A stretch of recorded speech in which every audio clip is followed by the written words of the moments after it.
আসসালামু আলাইকুম বন্ধুরা, আপনারা সবাই কেমন আছেন? আশা করি সবাই ভালো আছেন। তো আজকে আমরা আইছি পাকিস্তানের করাচি শহরে।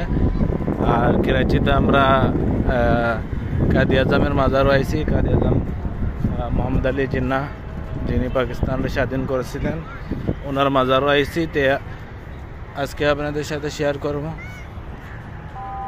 ওই যে দেখতে পারতেছেন, অবশ্যই পাকিস্তানের পতাকা।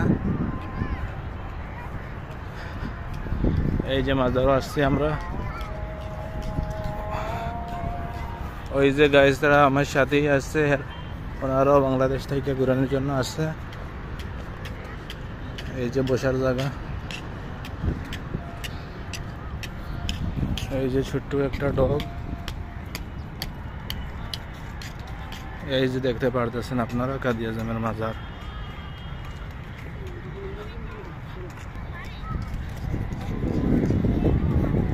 এই যে খেজুর গাছ, ছোট ছোট খেজুর ধরছে। এটা খেজুর না? খেজুরই তো নাকি? খেজুর না?